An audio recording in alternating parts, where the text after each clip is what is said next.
Hello. Wait, is it? How's the volume? Am I adjusting it here? Is it okay? Can you hear me? Is it too loud? Too quiet? Bit quiet. Okay. Better? Okay, cool. It's very, like, here in front, it sounds very different. So welcome to today's, your third and our second lecture. I hope you're doing well. I hope, have you tried the exercises actually? May I ask? Nodding, okay. So how is it going, generally speaking? Do you manage? At the end of today's lecture, we can discuss also a bit the exercises. I mean, I will upload the full solution probably tomorrow or over the weekend, but to give you a couple more days to think about it if you like after this lecture. But we can do that at the end, discuss a bit the exercises. Okay. Cool. So what is the plan for today? We will do essentially three things. So I will start by repeating Ito's lemma, or this Ito calculus. Yes, very cool. So this is because this will keep coming up all the time. Ito's formula is really at the very core of stochastic calculus, also in this course. So for those of you who already fully understand it, then relax for the first 15 minutes or so. Otherwise, you will see, once again, the essence of it and a bit more formal derivation.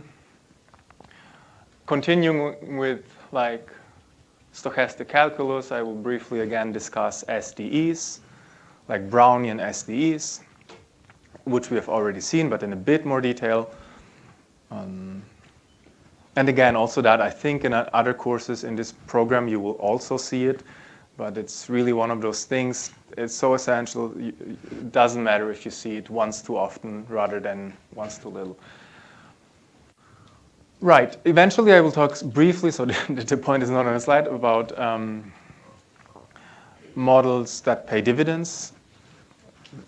Quickly only, just because this will also appear in the next lectures as well. And finally, so this will be the heart of today's course. This will be probably somewhere after the break. I will introduce to you the first actual model where you can do some computations. So if you think about it, what we've done, well, all of us, what I've presented to you are just a mathematical background needed. But we haven't done anything well related to the actual core of this course or the extent of this, the title of this course. In the very first lecture, like just by looking at the slides, Sammy has explained to you, bless you, how prices of contracts, of options can be calculated. Right? So for instance, I'm obliged in a year from now to pay a certain amount in dollars, but I'm in Singapore, so what's the value or the price of that obligation today in Singapore? Yeah? And it was based on replicating strategies. Yeah? But it was essentially very simple. Like this was just deterministic. We only had a money market account which evolved deterministically. There was no uncertainty whatsoever. Now what happens if, like this is obviously not the goal of this course, what happens if there's randomness as well? What happens if we have options written on stock prices? We have not seen anything like that, and the binomial model will do precisely that. It's a model that allows you to compute prices, again, of options, say, in fully complete every price of every option you can think of in this model. So this is a very simple but very, very powerful model, and your first exposure to actually also the third sort of core of this course, the algorithmic side. So how do you set up an algorithm in this context? Yeah, to feed to the computer, which will in return output to you the price.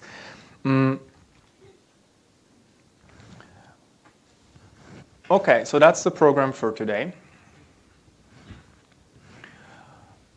Again, there will be a break somewhere in the middle, depending on where it fits. Let's start. Ito's lemma.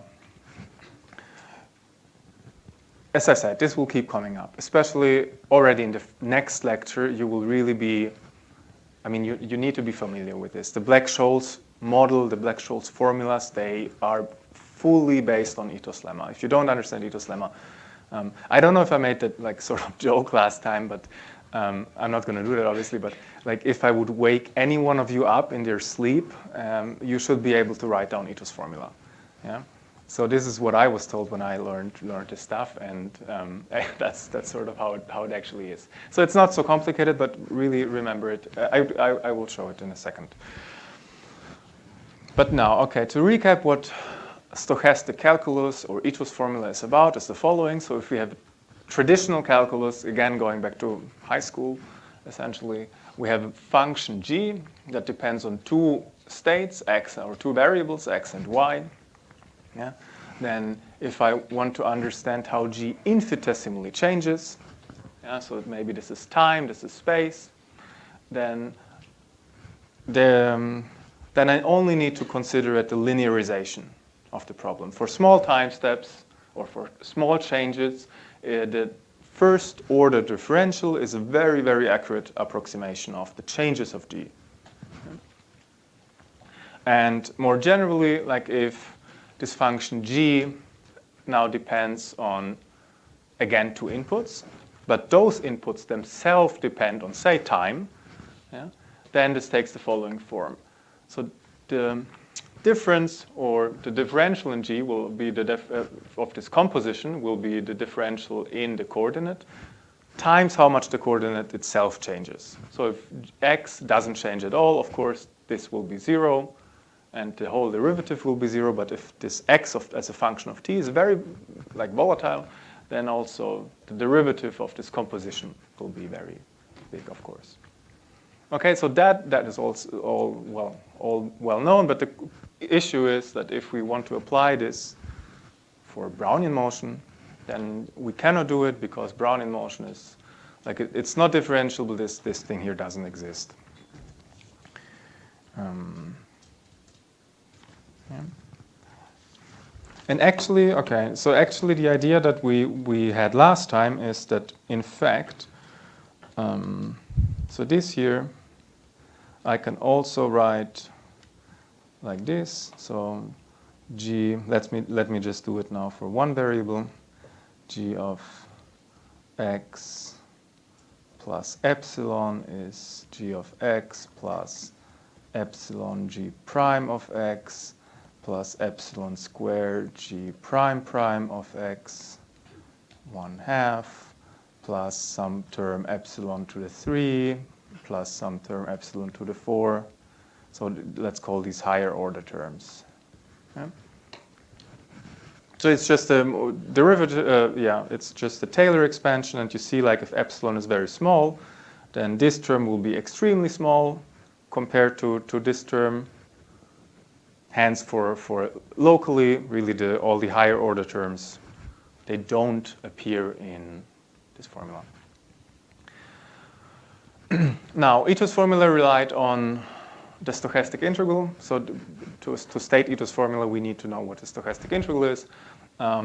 We have seen that this can be, this here, that's the stochastic integral. It can be well defined, even though if W is not differentiable and so forth. One thing to remember, so what is, was it, okay, nothing relevant to me apparently. One thing to remember here is what is actually the stochastic integral? Yeah? What is this object? Yeah. It's a random variable. Yeah? So this here is random, so it will depend on W, the Brownian motion, and that that itself is random. Hence, this thing here is random. So we will see that in the class exercises actually today, how to get some more information on this object. Yeah?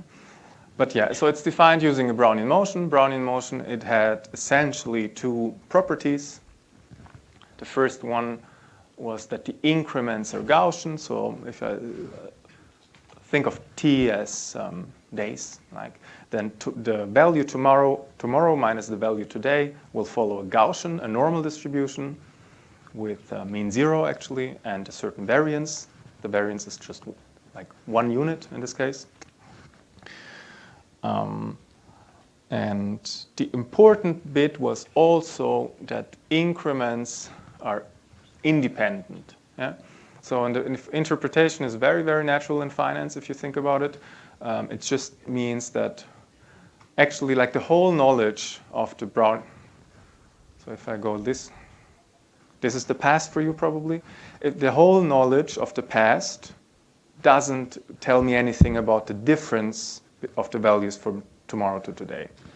So it doesn't tell me is it positive or not. Like, is it going up or down? It doesn't infer, I cannot infer anything about it from the past of the movement of the stock. This is a very natural condition in this financial context. Okay, and also we have seen like SDEs, we will come back to this later. Now the issue with this is the following. So we need this new calculus, this Ito calculus. And here's I give you all 5 seconds to think about, I mean, for yourself, if you remember Ito's formula, and then I'm going to show it. Yeah. Ito's formula was a way of calculating how, if I have a function f of t and wt, so this is not the same function, maybe let's call it g, as before. So how does it evolve? Yeah. And we've seen that it evolves like this. I'm stating it here in integral form because there were 3 different forms essentially to state it. Integral form is the most rigorous one, where everything is, it's the rigorous one. Everything is well defined. And the key difference of Ito's formula is, well, okay, we have three terms on the right-hand side. Yeah? And the first one, this term is really just the same thing that the classical calculus would tell us. Yeah? Say that it doesn't depend on W, then this is really just the Taylor expansion for the first term. This is just the Taylor expansion for the term in the state variable, x, where actually, so very formally, yeah, we would have here dwu divided by du times du instead of this. Yeah? If w were differentiable, this is really just what we would get. We've seen on the very first slide, actually. Yeah? And if you, formally what you can do is you can cancel these out, right? And so you end up with the stochastic integral, which is well defined. Yeah? The interesting term, and this surprising term perhaps, is this third term, which tells you that even though you're interested only in changes, like first order changes essentially, you still require the second derivative of f.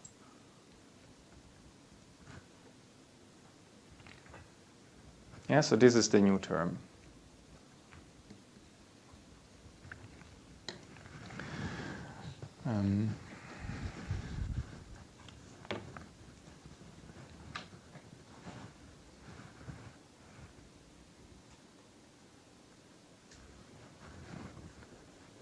Okay. So in this, Ito's formula really appears. You will encounter it all the time if you want to, if you want to price an option, for instance, or contract, it will be based on Ito's formula. If you think about it, maybe, okay, this is going to take a leap, but what this does is essentially, last time I explained to you, maybe I explain now again, this is the outcome, or the cumulated gains and losses of a hedging strategy. Right? So what this a stochastic integral is, even in a general form like this, is really incrementally, you make bets if the stock is going up or down. Yeah? The definition of this integral was, by the way, so the definition of this integral was the limit of, sum f of ti. There was also w would be allowed here, wti plus 1 minus wti. So if there's a w here as well. So this was the definition. We have shown that this definition makes sense, but this is the definition. And so what this is essentially you think about this f just as being a sign, -1 or 1. If it's +1, what it means you invest, you see, and the outcome will be, well, positive if the stock is going up in this one day, and if that's the day this year, and negative if it's going down. Okay? So the stochastic integral is really the outcome, the cumulated gains and losses, if trading according to this trading strategy, investing strategy F. Okay? And so this will become clear in the later of this course, but what Ito's formula tells you is actually precisely how you can calculate these investment strategies, or replicating strategies in many cases. It will be precisely this term here. Yeah, so Ito's formula is really, I'm explaining to you even already now, just because I really want to make the point how important Ito's formula is.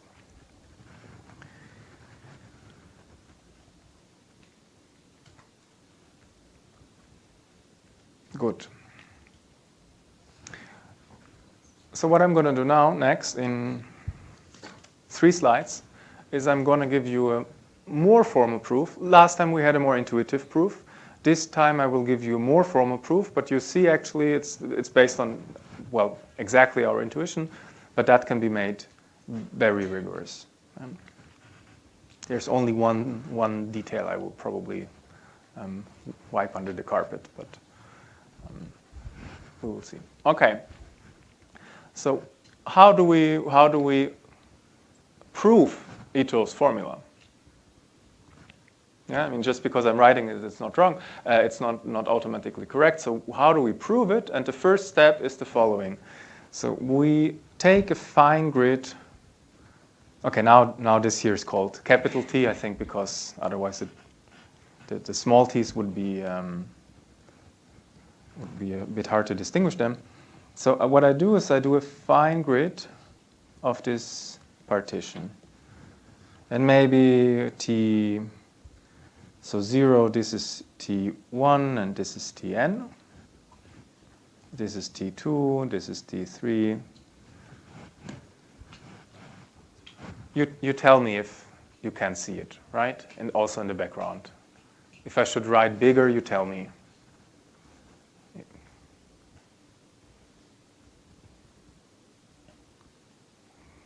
Maybe. Okay, I don't know. I'm not so sure. Okay, so what we do is the following. Here we have this partition, and we just write F as a telescopic sum. If you think what this means is, well, okay, F, the first index will be F2, T2 minus T1 plus T3 minus T2. So all these intermediate terms cancel except the first and the last. This is really just a telescopic sum. And now what we're going to do is for each of these terms individually, we apply this Taylor theorem that is rigorous. Yeah? So for every F difference here, where again, T plus 1 minus Ti, it's not data, it's very, very fine. So it's first order calculus. What we do is Taylor expansion.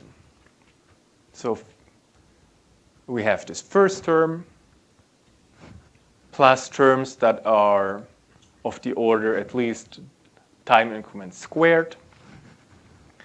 Then we do the derivative in the x variable. So that's the increment of Brownian motion.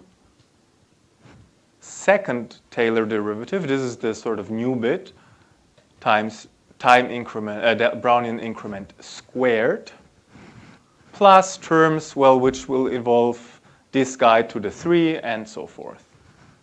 Okay. Any questions?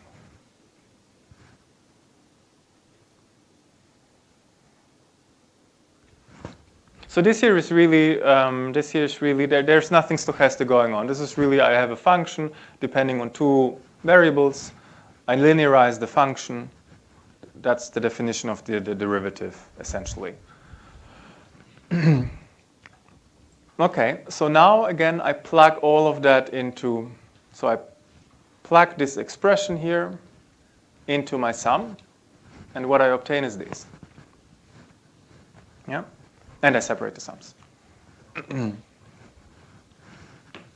Okay, and this rest term like this here is of the form W delta Ti square plus WTi 3. That's sort of the rest term. And the rest term, like as the name suggests, like it will become negligible if the discretization is fine enough. And just, I mean, it's on a different scale. Just maybe to give you like a, I'm not going to prove that, but to give you like the explanation for it. Like think about delta t being like 1 over, what do I want to do? 1 over 100. Yeah? And t is 1. Yeah?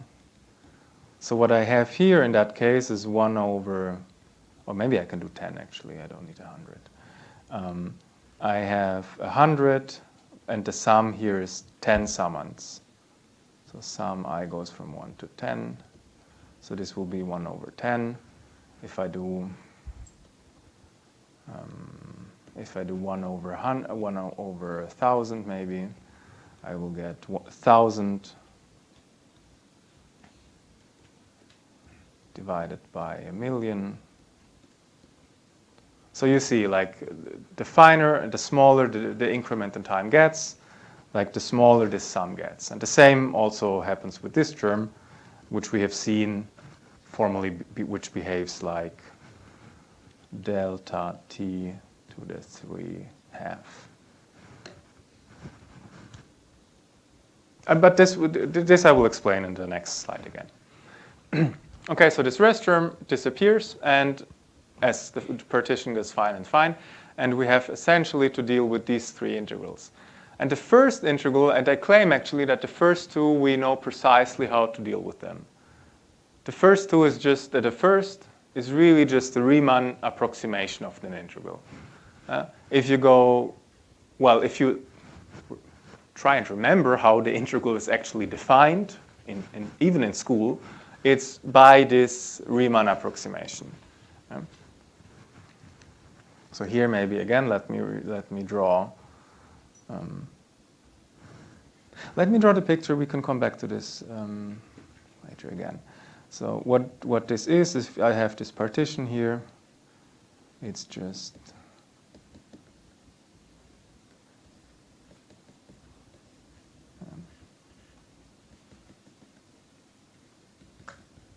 and so forth. Yeah? That's how would you define an integral. And for the second term, so this one is okay. This one is also okay. By our lecture, we have seen that you can define the stochastic integral that was based on this Ito isometry. So independent of Ito's formula. We have already shown this. Yeah, so definition of stochastic integral.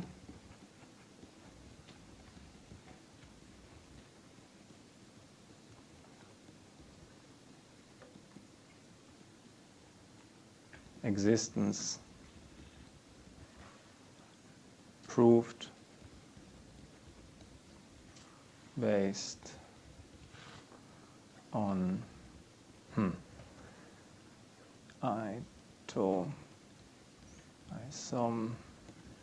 isometry. Yeah.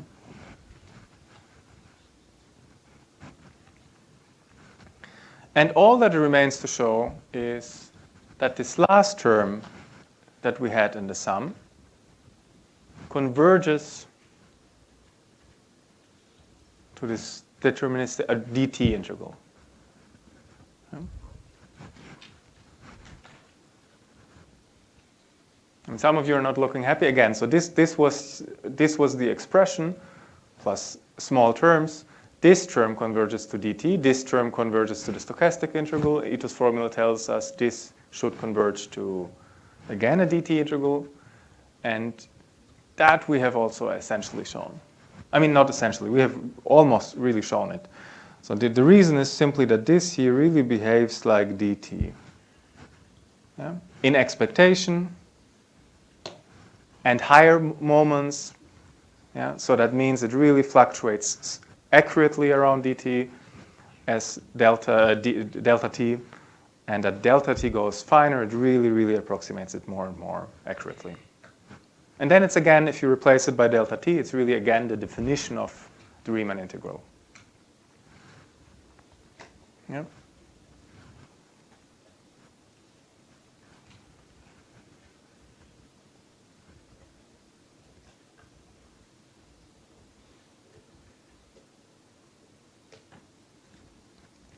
So this will have, yeah.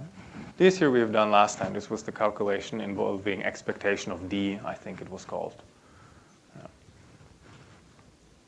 So now you have it. This is a 95% or 99% complete proof of Ito's formula. Rigorous.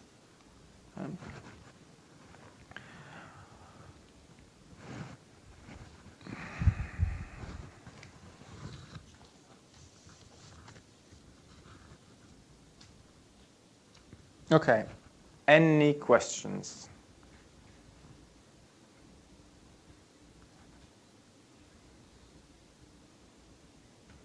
And again, I mean, you're allowed to ask questions. I would highly encourage questions because probably if one of you has a question, you're not alone.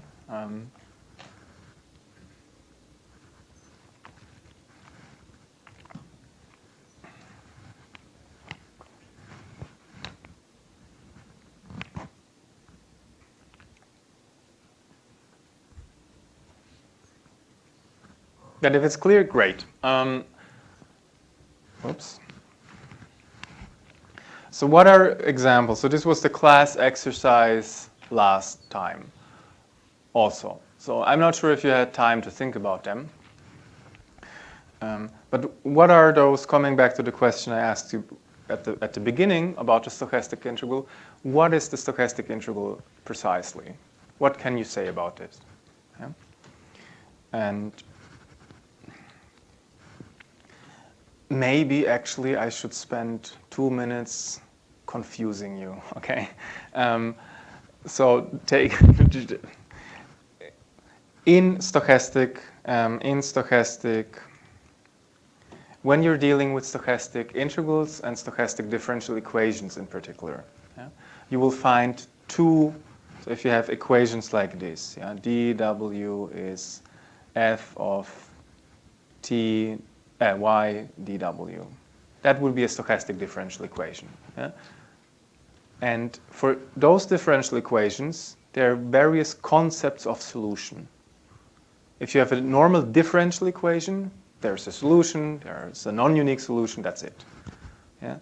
Here, for stochastic differential equations, there is a concept of strong solution and weak solution. Yeah? So I'm telling you this because this is absolutely irrelevant for this course. Weak solutions always suffice for us. But in textbooks, you will find strong and weak solution. So I think it's maybe better that you heard from me like 1 minute, and they're not confused when you study this by yourself. So strong solution is, the difference is the following. Yeah, conceptually, this Brownian motion lives in a universe, in like a small universe that we model. Yeah? And strong solution means like that this process y exists in the same universe. Yeah? What weak solution means is maybe this universe is too small, maybe I need a bigger universe, maybe with another Brownian motion defined on it, and I can only find a solution there, in this bigger universe. Yeah? Highly technical, for us, nonsense. Because what we care about, essentially, is only the distribution of the solution. If you think about this, what can you say about this? Yeah? Not much other than its distribution. And that's also what you're interested in. What is the probability that, well, this random variable, which might be a contract or an option, takes its stock, takes its values in certain intervals. That's the only thing you care about. And it doesn't matter to that end if the solution happens to be strong or unique. Like it's always going to give you the same value. Mathematically, it means that the laws will be the same, the probability laws. Yeah. So don't be scared. Weak solutions, strong solutions. For this course, really, it doesn't matter. But there's the subtlety.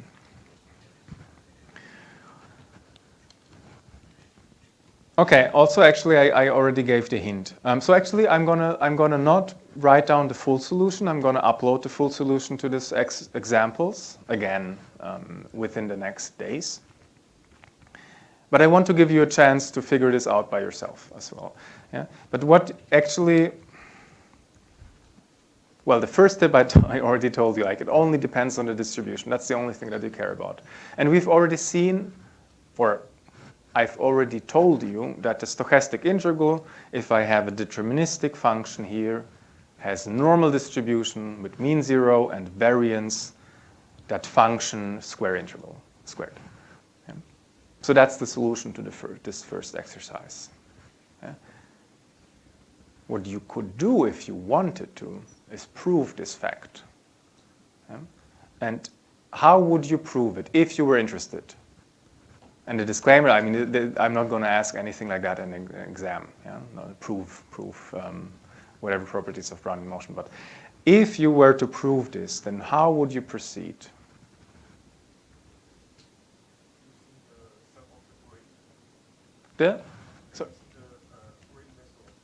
Precisely. So you have two tools, Ito's formula and the definition, which is the sum of Ti WTI plus 1 minus WTI.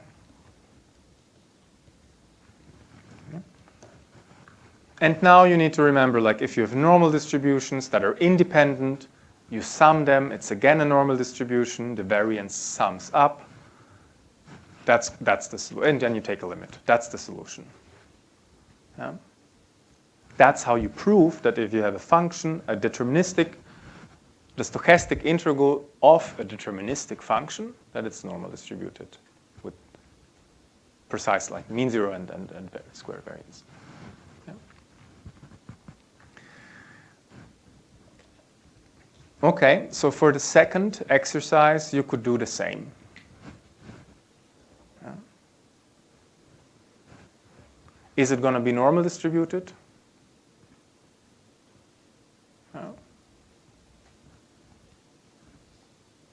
Will turn out it's not a normal distribution.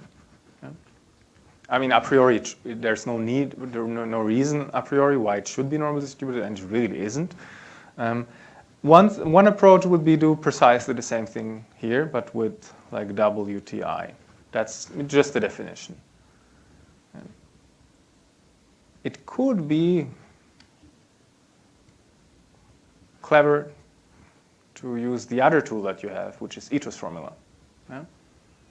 With Ito's formula, if you remember, tells you that integrals of the form f, if you have delta f, t, w, t, dw, those can be expressed if you have a function f and an integral of that form, then this can be expressed by other terms for f of t, wt minus f of 0, w0 minus integral. Those two are the other integrals in the Ito's formula. Yeah? That's just rearranging terms in Ito's formula. Yeah? So if you find a function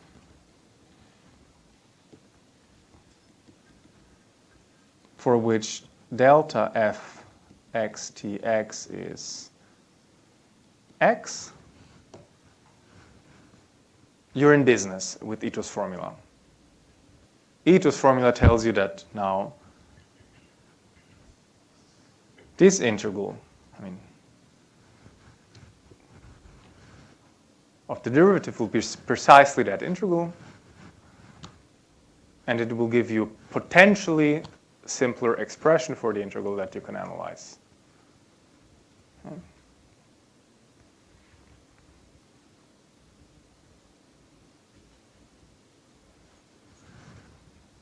So it's sort of a reverse engineering.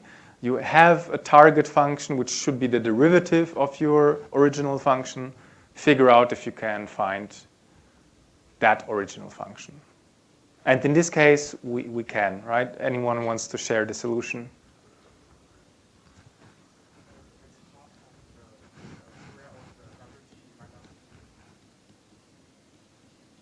Precisely. If you use this function, you will see all the terms. You will see wt square minus t square 1/2. Yeah. And that's not a normal distribution. It's a chi-square distribution with a certain variance. But OK, maybe let me erase this before anyone can take a picture. And again, I'm going to upload the solution.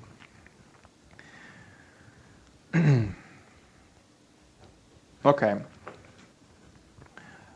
So it's about finding simpler expressions that allow us to infer more than is a priori visible about the distribution of these random variables.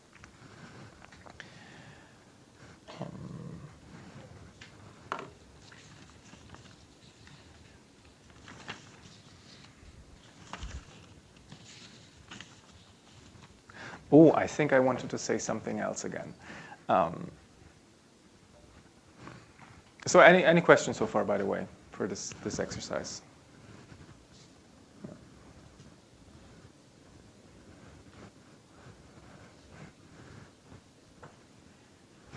Okay, I'm wondering how long I keep asking if there will be questions. I think there's not going to be many. It's important in this definition of the stochastic integral. Yeah, we always use Ti here. So we do sort of a Riemann approximation with the left limit. And now if I go back to, was it here? Here, yeah? If you think about this case of how a deterministic, I mean, this is just the integral. If that is f, then this is just the integral of f dt, essentially. Yeah, the definition of the integral. Here, it really doesn't matter if I use left limits, like here, or if I use right limits. So if I use right limits, I would get this here.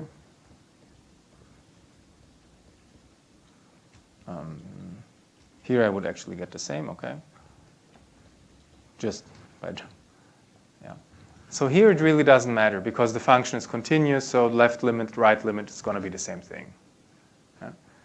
For the Ito integral, it plays a whole other, it plays a big difference. Yeah. So if I, maybe let me write this here. So if you have a function, say, f of ti, and actually the most general form of Ito's integral that we will encounter is I take all the past of the process until the point ti. Yeah? wti plus 1 minus wti. This will converge to the integral of f w at t, ws smaller than t, dw t. This is essentially what we've seen. Yeah? Crucially, you need to take the left limits here. Yeah? If you ti plus 1, you take this left limit for the integrand. And I'm claiming that if you do the right limit,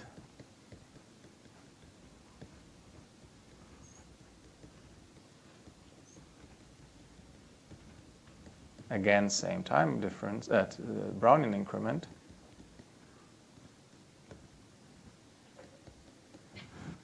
it will not converge.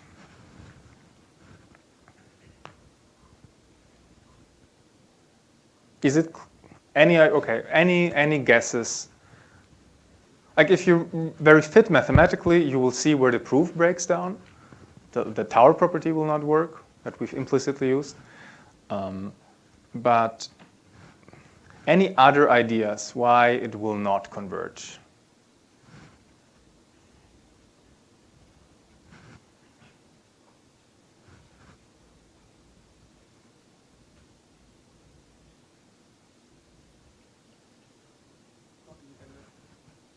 Sorry, once again?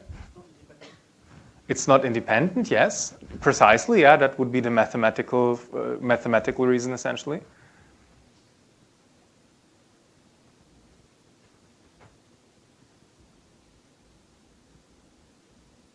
Think about this economically.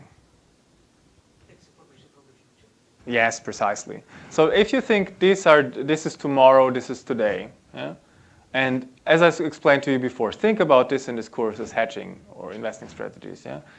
You're allowed to look into the future one day. What are you going to do?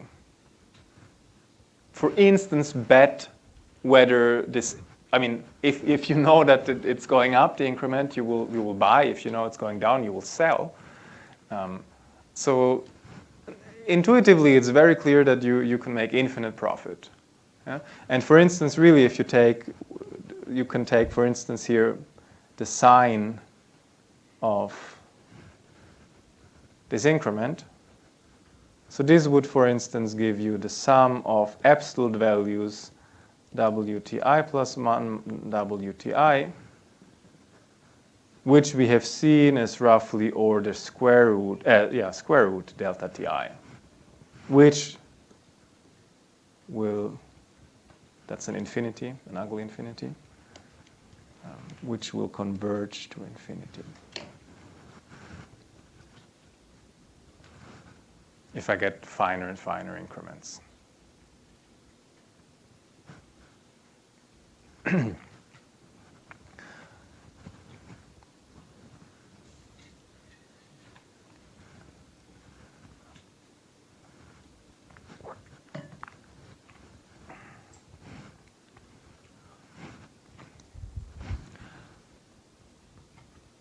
Good. So that's a subtlety, but whenever you prove something, also in the examples and the exercises, if you use this discretization, you will simply get the wrong answer. Yeah? So this is really important to keep in mind if you prove something using this limit definition.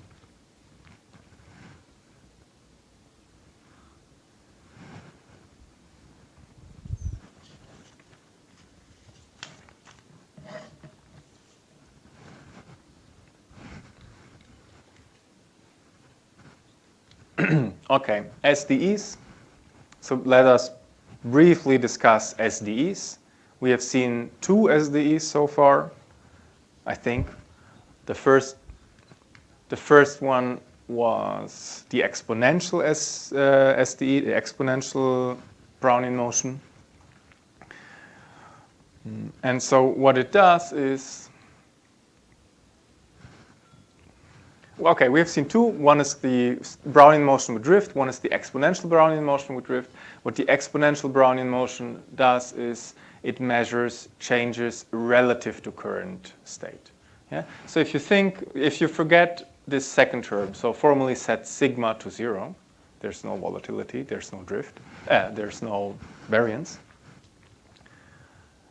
then that's just a standard population growth ordinary differential equation. I have a population of 100, the birth rate is 10%, next period I'm going to have 110 population.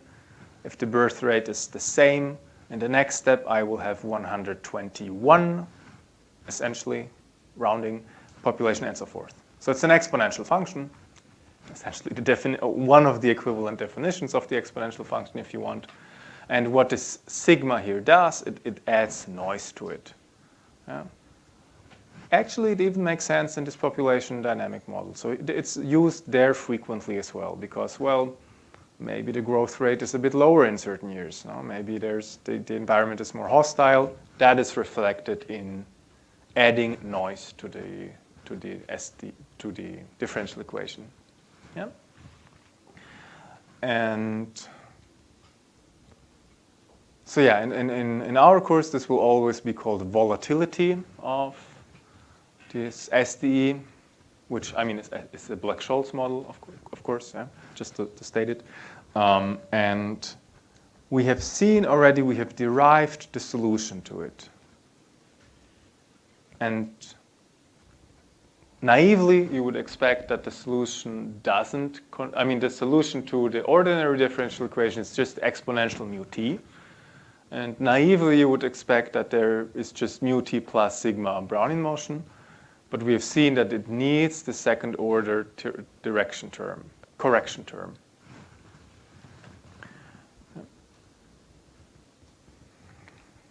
Good. And how do we prove that this ST, this candidate, if I were to ask you, okay, I give you this S, this is the definition of S. Show me that this S satisfies the Black-Scholes SDE. Ito's formula, precisely. Yeah? So this is probably the final time. I'm not sure. I'm not making promises that I write down Ito's formula. So what you would do is you write f of tx. What is f of tx? If you apply Ito's formula, the function you apply it to is 0. Okay, exponential.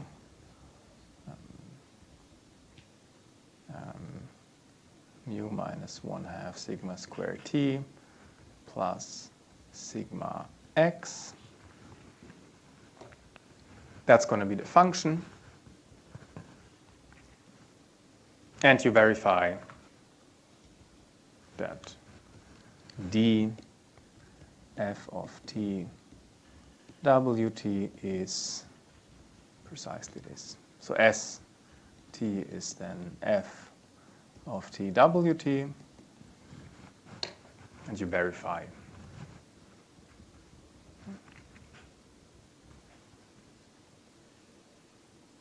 And in fact, I've made one simplification here in this formula. So this here, what I've shown is that actually I would need to have Wt here. Yeah? That's what the formula would tell me, Ito's formula. But Wt is just a normal distribution with variance t, so I can represent it as square root t's times standard normal. Yeah? So that's it. And I mean, why I'm doing this here is, probably just to like teach you this tiny fact. But you can think about this like if you want to sample from this, say, sampling, generate data from this, then how you would do it, you would generate data from a standard normal. Yeah? No need for this whole Brownian motion, which in principle, if you use Wt here, in principle you need Wt. But yeah, you only need a normal distribution, of course. Yeah. Okay. Good. Okay.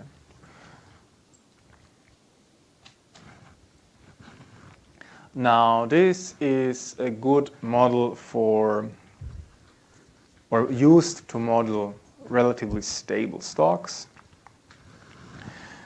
commodity prices, and if you think about it, so this, those are real data, yeah? But they look very much like a path of a exponential Brownian motion. And you see like this is a perturbation, a random perturbation of the exponential function.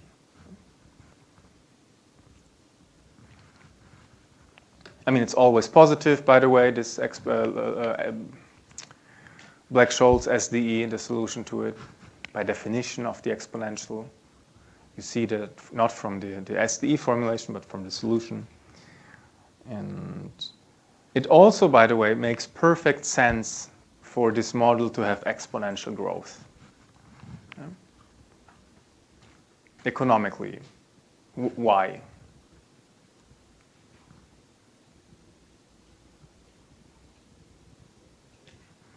Yes.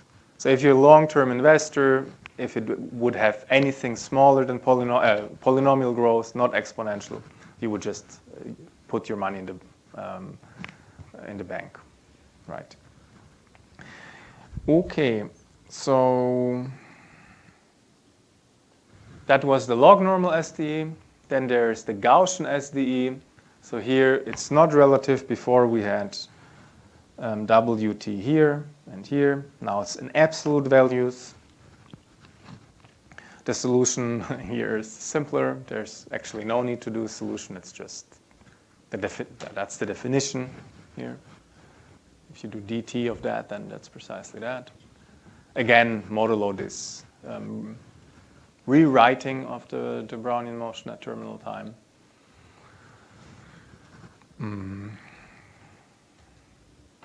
Now, yeah, the difference is absolute values, and this is a good model for, well, for things that are not measured in relative units. So if you think about, well, inflation in 1960, 4%, will probably feel the same as a 4% inflation today. No need to discount here in that context.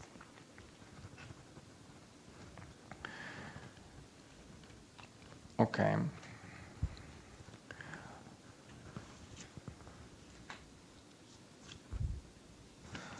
Now,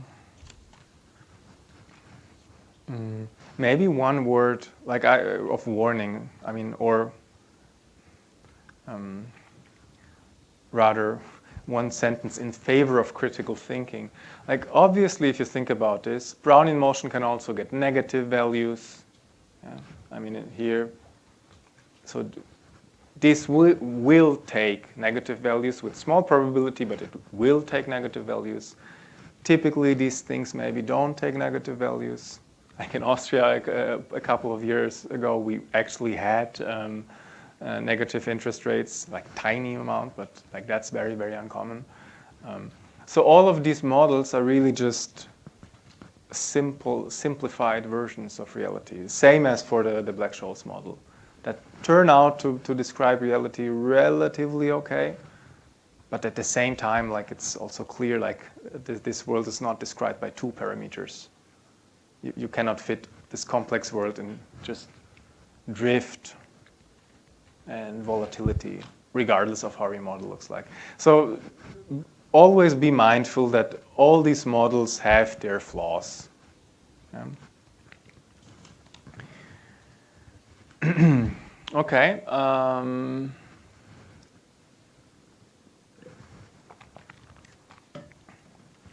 2 very short slides, 3 actually. No, essentially 2, on precisely that issue. So these models have 2 parameters. Who decides on drift and volatility? I mean, they're not God-given. It's not a physical model. It's a simplification of our real world. So what we do as mathematicians typically is, well, try to fit the model to data. Choose the parameters that represent most accurately the data that we have. And how would I do that in this context as well? Okay, let's start with this. This is the harder one, actually, with a log normal one.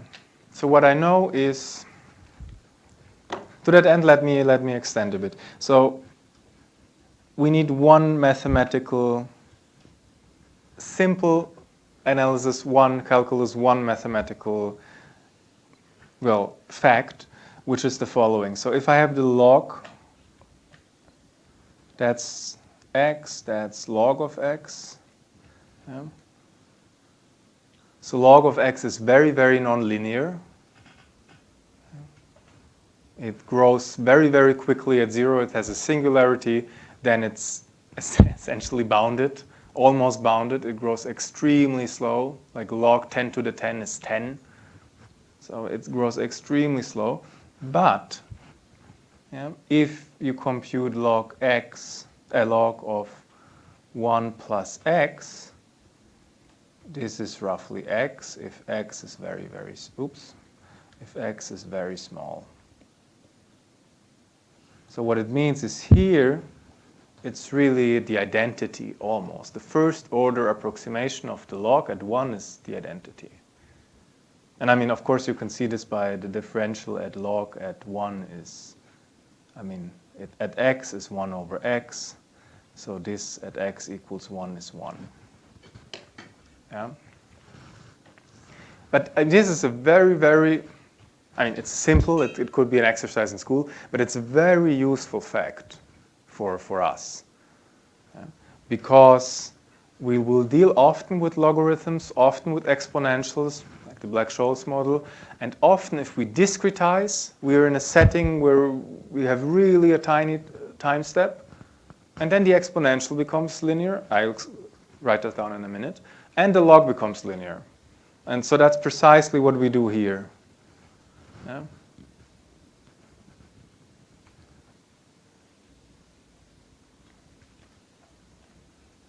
Yeah, so this is just, I mean, yeah, st plus 1 divided by st minus 1. So x is the quotient plus 1, I guess.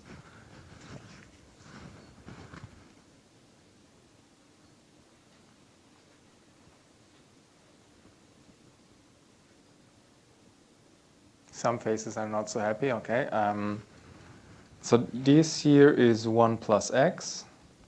So that means x is this here. This whole thing, yeah.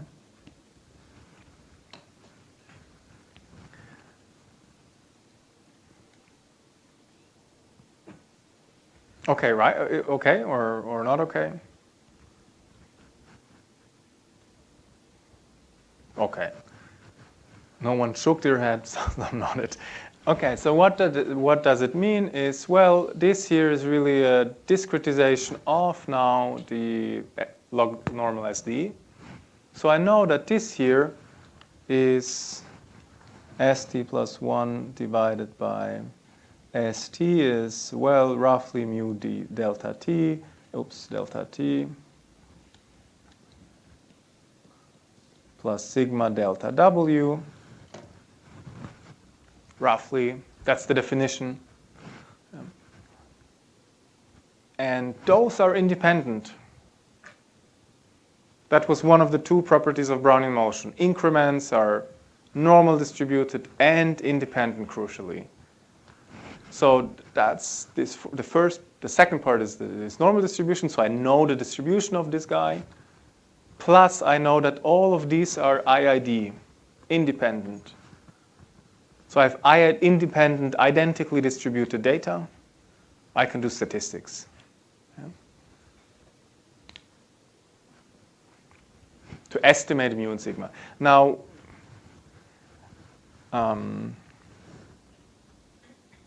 you will have a whole course, I think, on this fact. So I told you, this is my first semester here at this university. So I'm not entirely familiar with what every course does, but there's certainly a course about time series model in QF. And precisely the question is, well, how to estimate these quantities. And just to give you one fact is, you could believe the following. So one argument would be, okay, I have the stochastic process. I can discretize it. I mean, say I can observe it continuously. I can discretize it as fine as I want. I will always get IID data. So in fact, I have infinitely many IID data.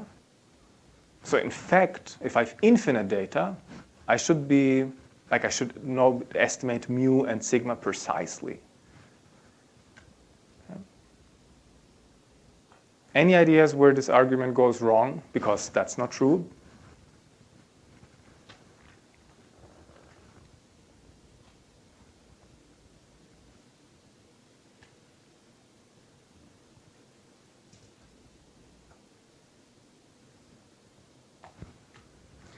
The reason is, this here will become a smaller number. The finer I discretize, this delta t will become smaller. And those two are not on the same scale. If I normalize it, so divide this guy here by 1 over square root of delta t, this will be just sigma square, but this will be mu times square root of delta t. So this will converge to 0. So the variance of the Brownian motion is of much higher order than the mean. Hence, in principle, if I could do that, I could really estimate precisely the variance, but not the mean.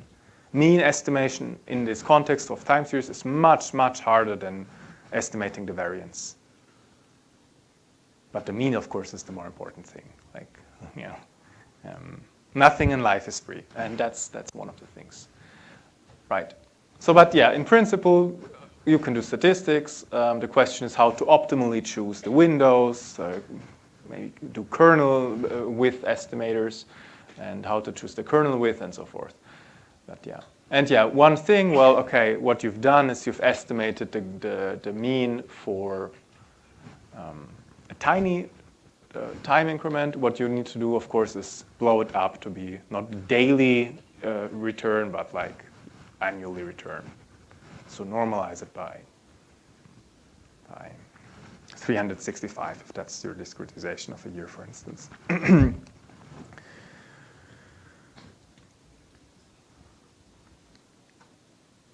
Okay.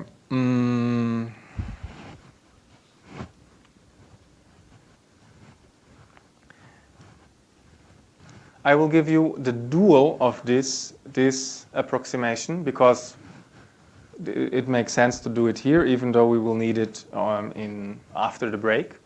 Yeah?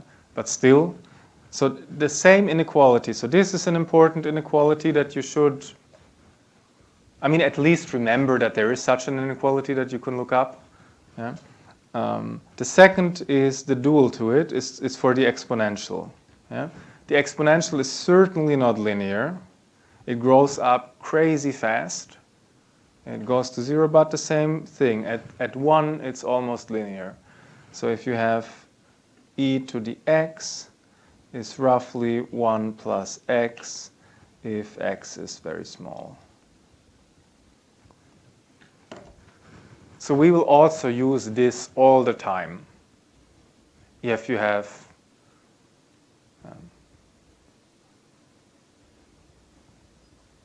if you discretize anything, it's an exponential, you have a small time increment, you can linearize it. And that will be, in this binomial model, for instance, later on we will use precisely this a lot. Good. To conclude, what is parameter estimation in this simpler Gaussian absolute model? Here it's even simpler. You don't need any like fancy approximation of the log. It's really just those increments of the stock are truly IID, normal distributed with mean, mu, delta, like time increment and variance. So okay, you have IID data, you estimate it. Again, I mean, there are these difficulties that there's a different scale, so blah, blah, blah. But there is some hope to do estimation, and you also need to compute it on the right annualized scale, of course.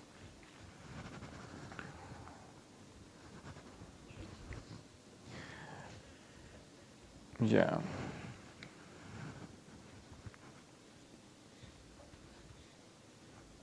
Okay, that's probably what I've just said. Okay, this is a non-Gaussian, it's log normal. Yeah, 1 is absolute value, 1 is relative values. But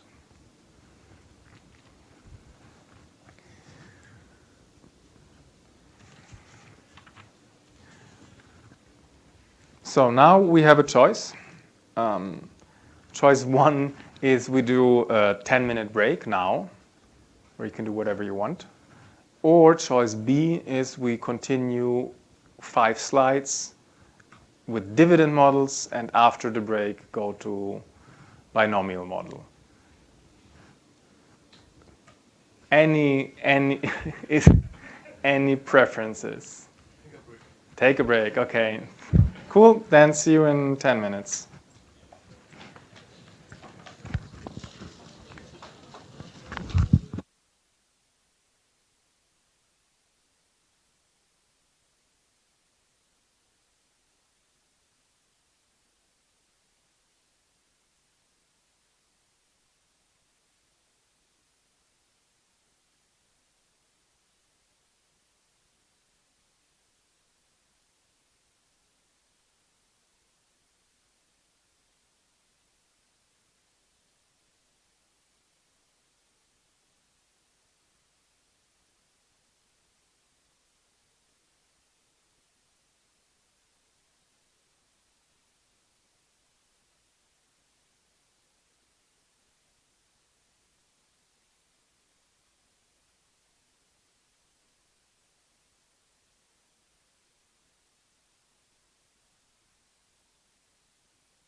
Okay.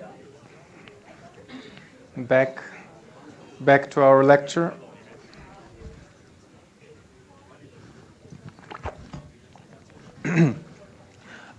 So let me start. One comment that appeared during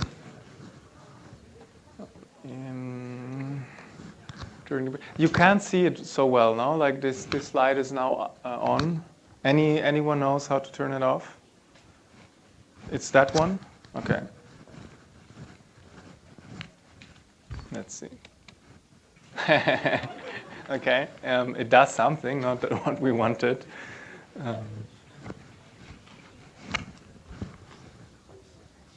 Present lighting. Okay. Let's see.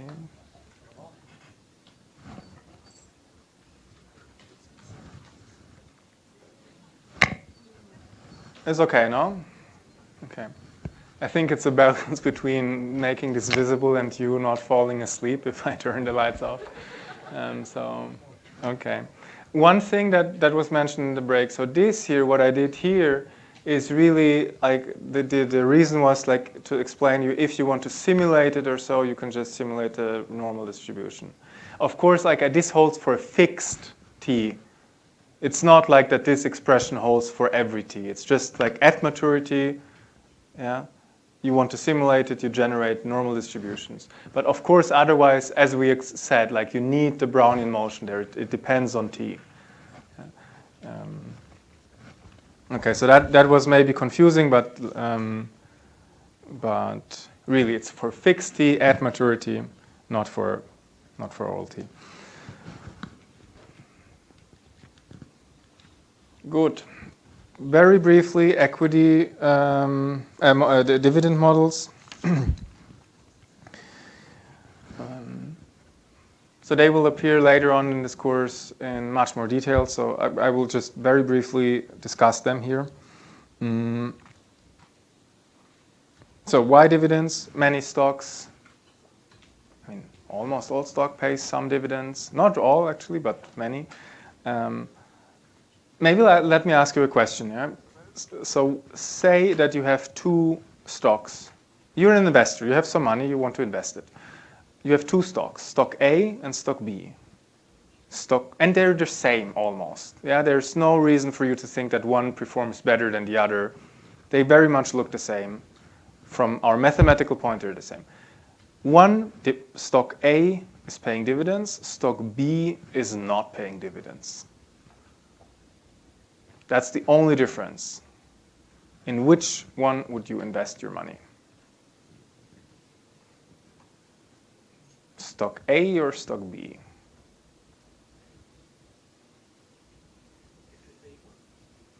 Dividend paying one? Okay. So maybe that's who would invest in stock A? You can raise your hands. Yeah, okay. And in B? Okay. So it's not clear. And the answer is also, there's no definite answer. It's really, it depends on what you want. And the reason is that, well, okay, what happens if a stock pays dividends? So this is the stock price, say. Okay, this thing smooths out a bit. So if a stock pays dividends here, then immediately the price drops. But precisely the dividends pays out. And then it continues to maybe another dividend rate, again a drop. Why is that so? Well, replication, arbitrage. Yeah? If it would stay steady, I would buy it 1 second before dividends, sell it a second after dividends, make profit.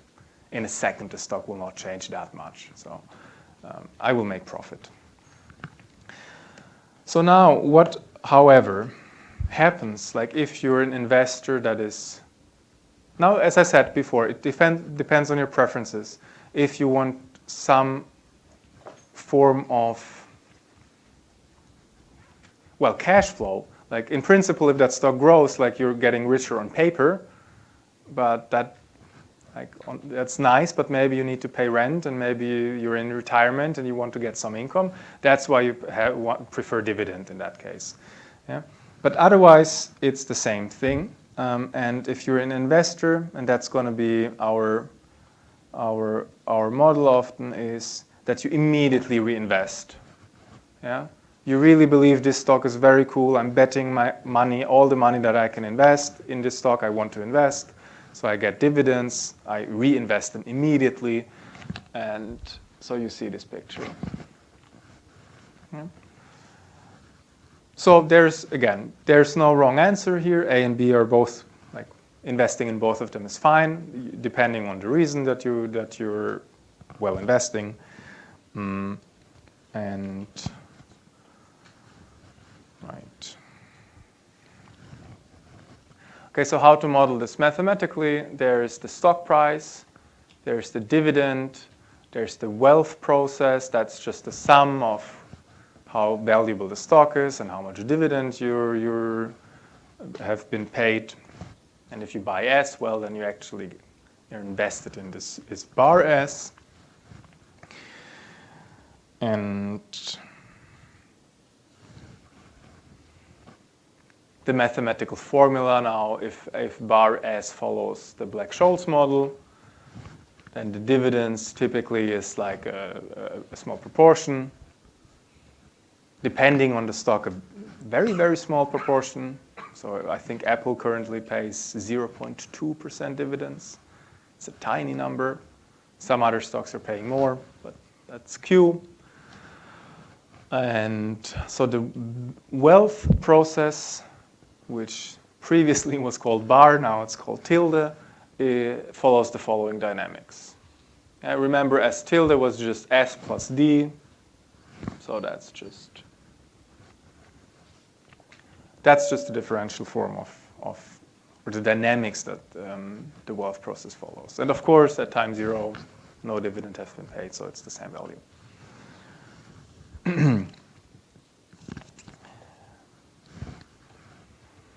Okay, now what happens if you follow our sort of key assumptions, which makes this a bit more an interesting problem, or which relates it to a stock not paying dividend, is assume that all these dividends that are paid out are immediately reinvested in the same stock. Then what you get is the following, this following dynamics for S bar, so the wealth process. And you see it's just the drift plus the dividend rate. And we know how to solve it, so it's again a Black-Scholes model, a log normal SD with a different drift rate.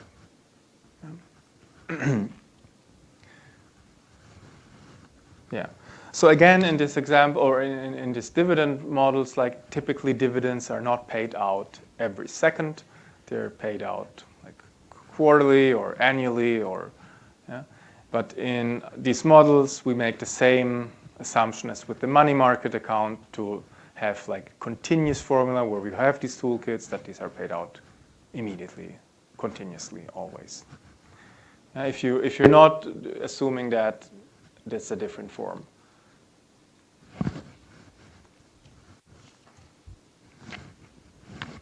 Okay. So now we've made it through the first part of this lecture today, actually. And we're finally ready for the binomial model.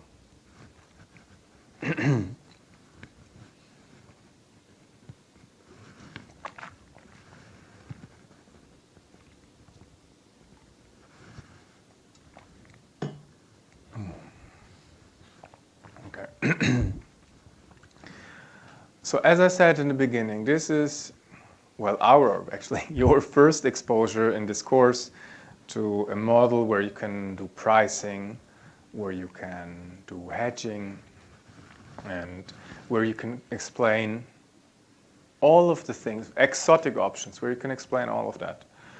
And this is actually very, very cool. So this model is very simple, but actually very general. Like if you tweak it, and we will see, similar as random walks approximated Brownian motion, the same phenomenon will happen here.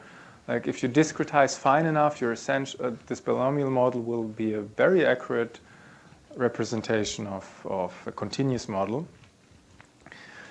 And here we will see one of the,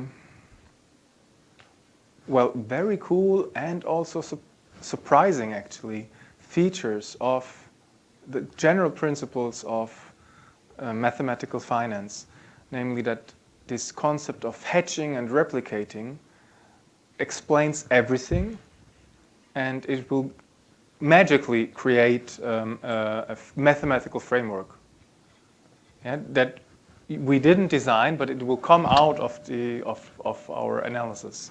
So this is actually very cool. It holds, this principle holds in a much broader generality than the Brownian, than the binomial model.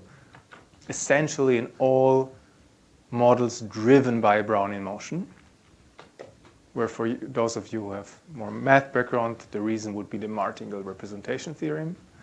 Yeah? But there's no chance that we prove anything like that in this course, but in this simple model, we can actually show it. So this is very, very cool. So I'm quite excited about it, as you can tell. Now, what is this model? We start with a very, very simple version of it. So think of this as being today. Oops. Today. And this is plus 1 year.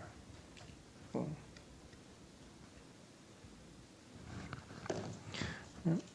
So it's a very coarse model. And not only that, but it's also a very simplified model. In this world, if we believe in this binomial model, and let's do this for now, okay? There's only two scenarios. Either the stock S goes up by 10, or it goes down by 10, and there's nothing in between. So it's a horrible model, of course. Yeah? There's no, in this model, it's not possible at all that stock grows to 120 or falls below 90. Yeah? It's a very, very simple model here. Now, and what I have in addition to the stock, I have a bond, the money market account, B. And I set it to 100, but it could also be 1. Like it's irrelevant what this value is. The relevant part is, well, it increases always at the rate of 5%. In this, the numbers are arbitrary. It increases at a certain rate. Here, 5%. So whatever the scenario of the world is, it's 5% growth. And now what I have is an option, derivative. So in this case, a call option. In this case, of the upper state of, so the good state of the world, no, let's call it upper. It's not, depending on if you're short or not, it's not a good state. So the upper state of the world, you gain 10 units. And in the lower state of the world, in the down state, you gain nothing. What is the value or the price of this option?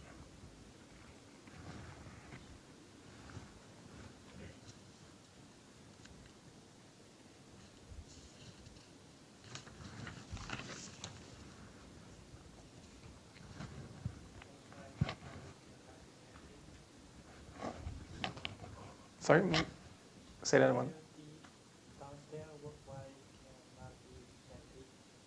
Why it cannot be?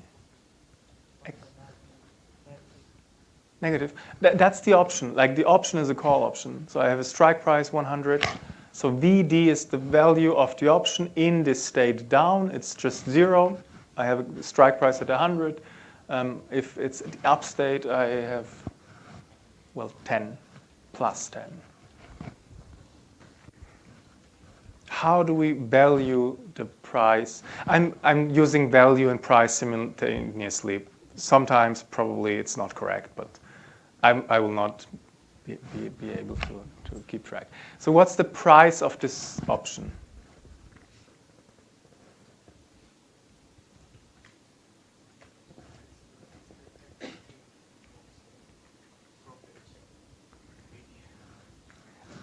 Yeah, the answer yes. So it's the expectation of a profit. We will see that later. But there's one important tweak. So why should it be the price of or the expectation? The only tool economically that we have seen so far, Sammy told you, is replication. Yeah. If I find a portfolio which will give me precisely that at maturity, then that has to be the value. Yeah. That's the only tool you have. Everything else is just like you're a god and you're deciding what the value is. So that's the only tool we have, and we're going to do precisely that. So there's no constraints, no friction costs. It's a simple model. I can buy and sell the derivative, the stock and the bank account. And what I'm going to do is call this a delta. That's the number of units of stocks that I buy. Delta, you could argue, is a poorly chosen name because delta was time increments before, yeah. But like that's the standard name for it, so we're going to stick to that as well, yeah. I mean, actually, it's a good exercise to remember what those objects always are, because like write this down in your own notation, if you will. That's a good exercise, actually. That's a really, really good exercise to familiarize yourself with it. So we pick the number of stocks that we buy or sell today. Consider them, and phi is the bank account. Consider the upstate of the world where the stock was at 110. Bond was, well, always will be at 105. And I want them to sum up to the value of the, not value, the state of the option. Whatever, the number of the option, 10. Same thing for the lower part, the down part of the world. So 90, the stock has decreased to 90, bank account stays same, 0. You do the calculation, and I mean, there's two equations, linear equations, two unknowns. I can solve it. It's linear algebra. I mean, formally, for instance, you can bring this to the other side, this to the other side, then you just have 100, yeah. And these two sides have to be the same, and you calculate delta, then you plug it in, you get phi, and that's the values that you get.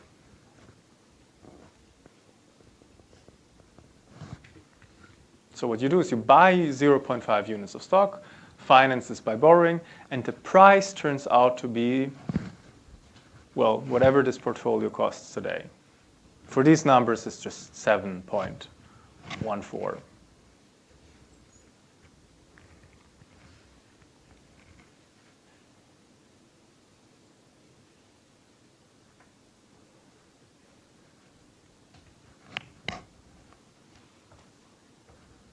So now say, to understand that this is really the price, let's do this experiment probably once again. So say that you've calculated 7.17, 7.14. I tell you, I'm selling you this option for $5. What are you going to do? Yes?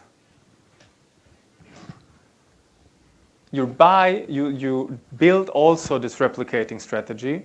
Today you gain $2.14, and at terminal time, you will be able to I mean, the two cancel out. You get precisely what I will give you, what you need to get. So you make $2 profit today, arbitrage. Yeah? So the reason is arbitrage. So this is the price is unique.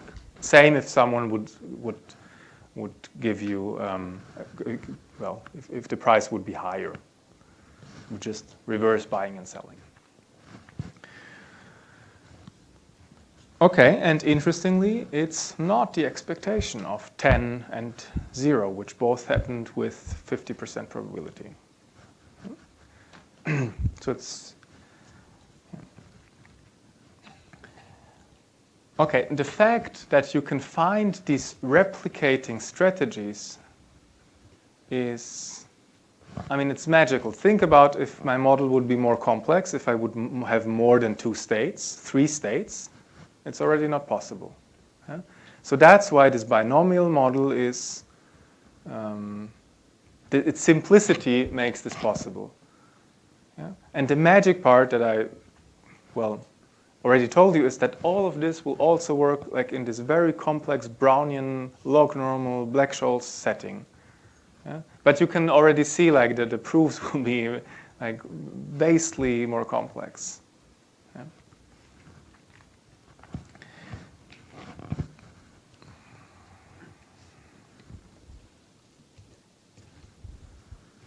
Okay, what is written here? Okay, so that's just what we've discussed now. Yeah, we have the portfolio, we have our option. We search for a portfolio delta and phi, for which in all states they coincide. The price is this because of arbitrage. It's unique. That's it. What comes next?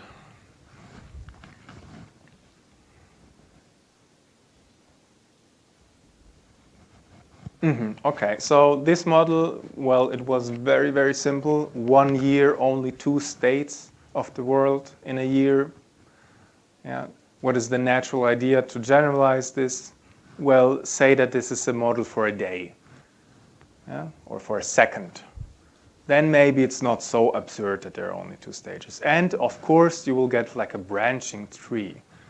Eventually, you will get a very general model that actually approximates the log normal SD. So what you do is the following. Money market account evolves according to the rate R.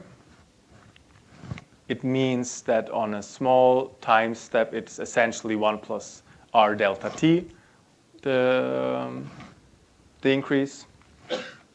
Yeah. That's the approximation I told you before.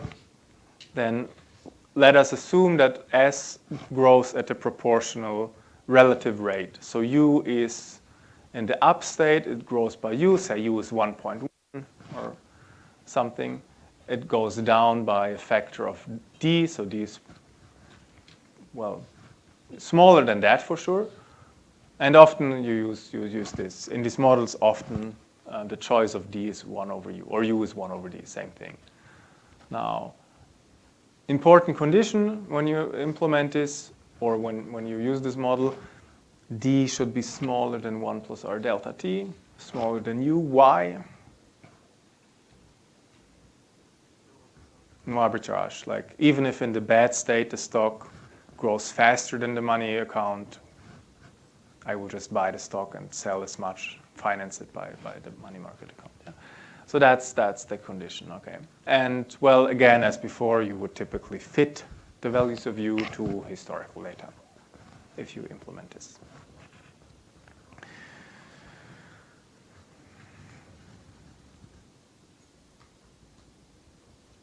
Okay, so I've written this. Maybe let me, no. Okay.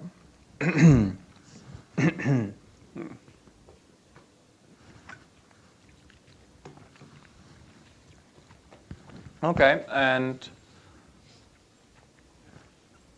so in this model, let us do the same thing that we've done just now with the proportional growth. So this, remember by our definition, was S up. This was S down. Same formula as before. And if you solve for delta, so the number of stocks you hold and phi the bonds, you get these 2 values.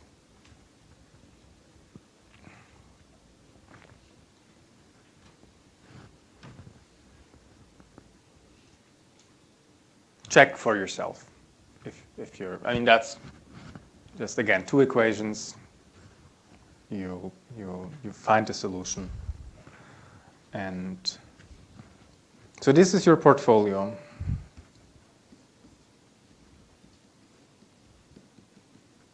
Let's call this maybe P0, so at time 0.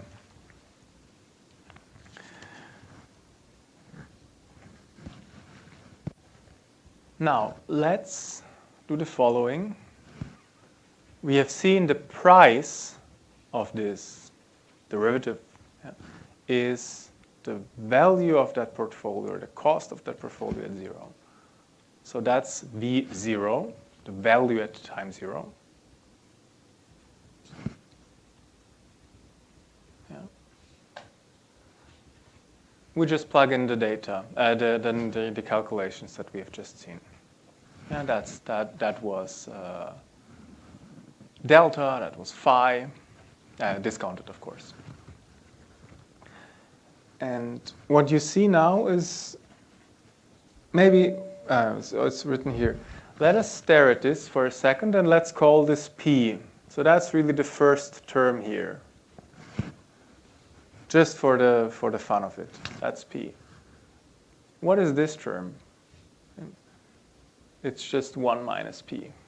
Yeah, I mean, if you expand, so add plus u minus d in the exponent, you get precisely the d cancels, it gets u.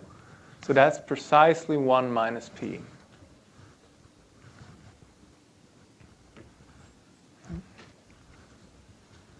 So and this, of course, is in between 0, 1. So what does this mean? It looks like an expectation. Yeah? It is an expectation. So this means V0 is expectation, let's call this Q, let's call this Q, of V discounted, bless you. Yeah, where Q, the measure Q assigns P to the up state. So P, 1 minus P, this is up, this is down. This is today, 0.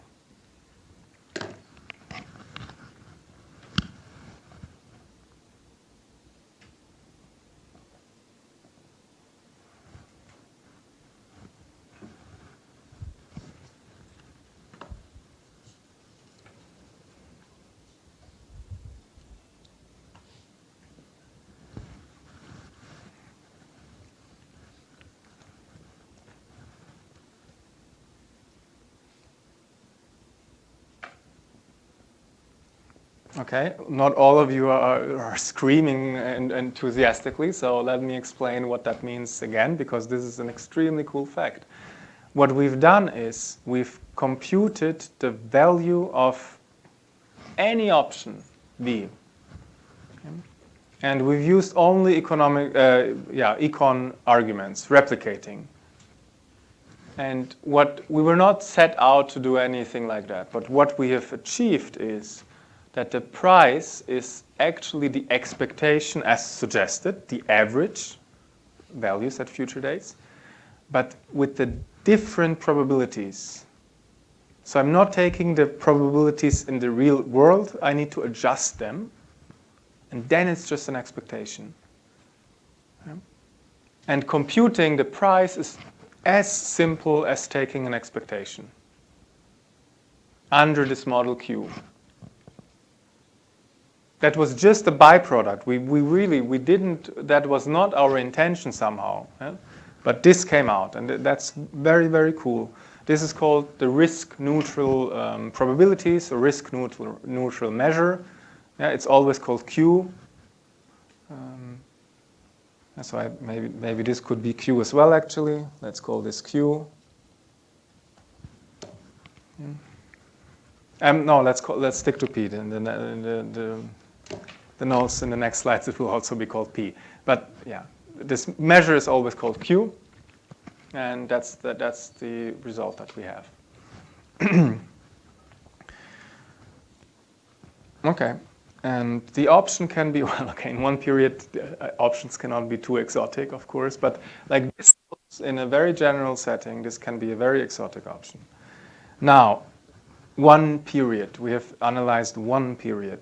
Let's concatenate all of this. So this is just the repetition of what I said. So it goes up by P. That's the pricing measure, not the real world measure. It goes down by 1 minus P. That's the value, discounted expectation.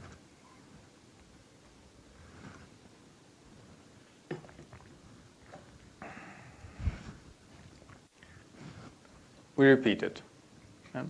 Now we're dividing the year not into one step, but into two steps. So it can go up to S. So this is again S. So this is sort of S up, S down. This is S up, up, S up, down is equal to S down, up, and this is S down, down. So this, to be consistent here, you could write a square. Yep.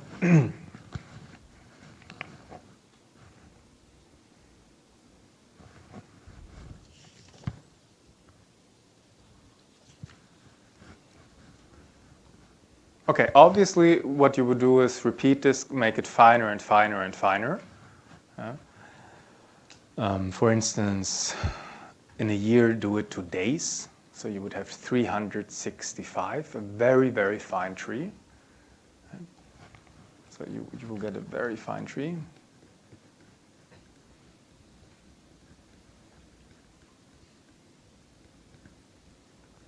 And what we have seen, remember, in our first lecture, is that if you do that and let a random walk go through this model, what you will actually see is, if this is fine enough, this is a very, very accurate approximation of Brownian motion, or exponential Brownian motion too. Yeah? In particular, so at maturity, the S of maturity will look very much like a normal distribution, maybe slightly less smooth, the density, but it will be like a normal distribution, exponential normal distribution, yeah, if you do it like that, okay.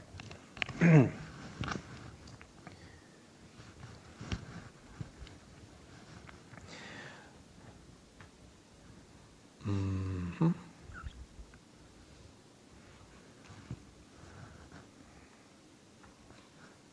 Maybe one comment. So obviously, what you could imagine, do this model a bit more complex.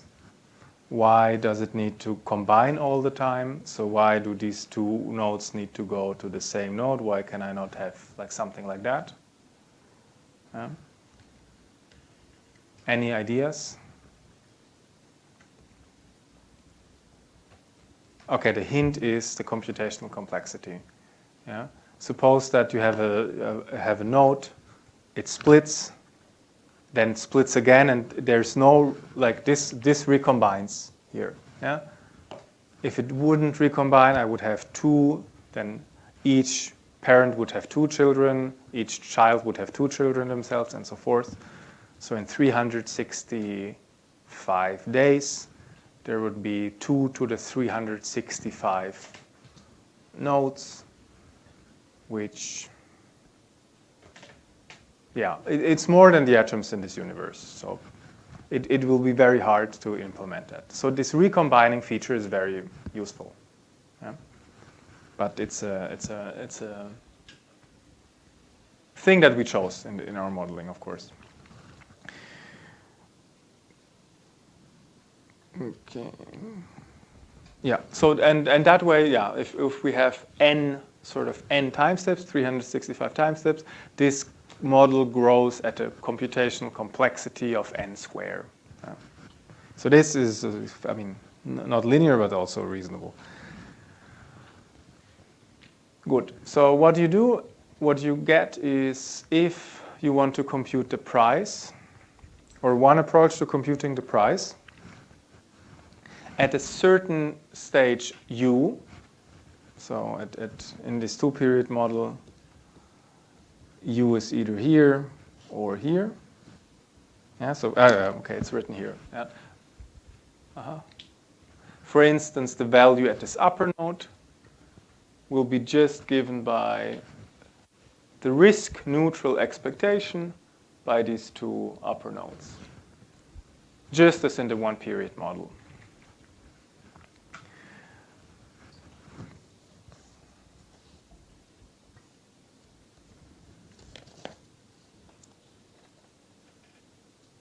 Mm-hmm. Okay, So let me write this down. So use these two models to calculate, the value of the option here to calculate the value here. Use the value here to calculate the value here. You use those values to calculate your original value.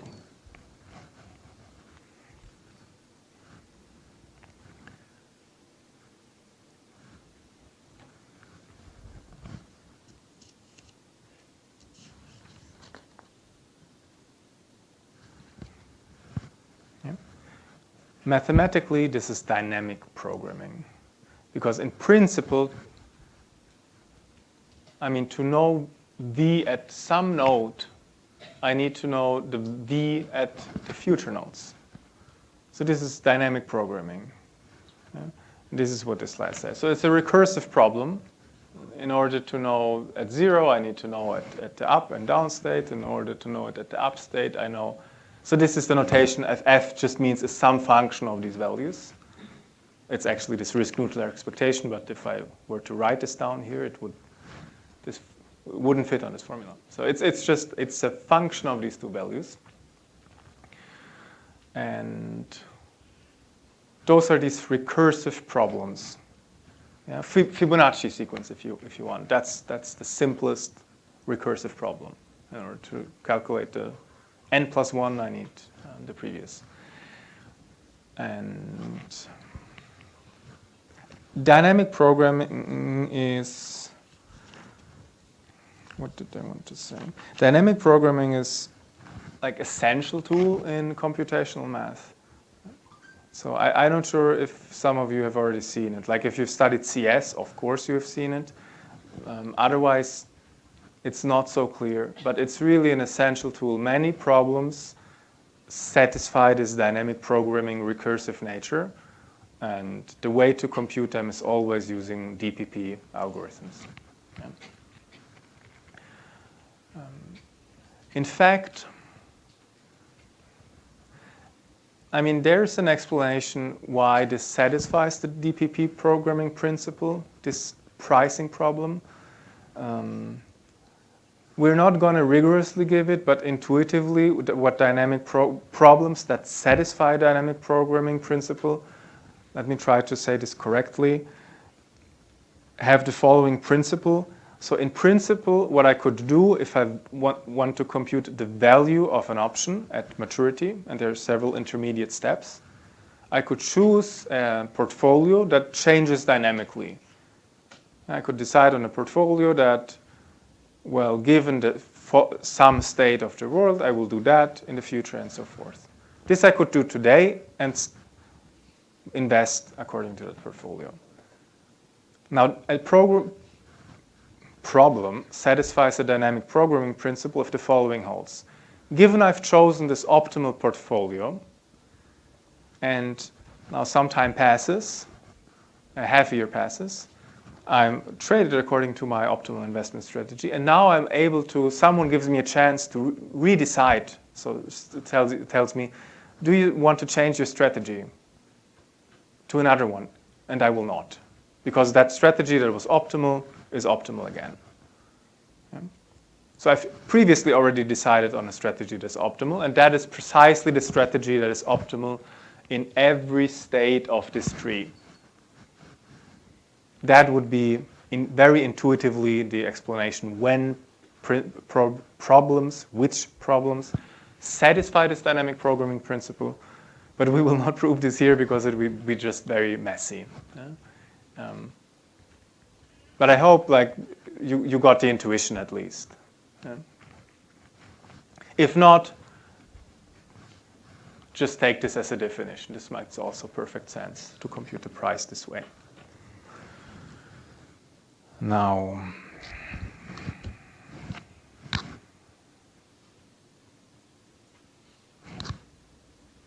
dynamic programming, this we have seen. Okay, yeah, you start with VT, so these are the terminal maturity date, and you iterate backwards to the tree. How, we've understood this, let's say. How do you actually implement this? So this will be the algorithmic part of today's lecture.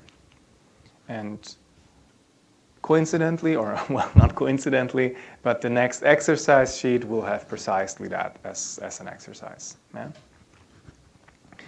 So how do you implement this? So in principle, what you need to know is the value of the stock in every node. Yeah?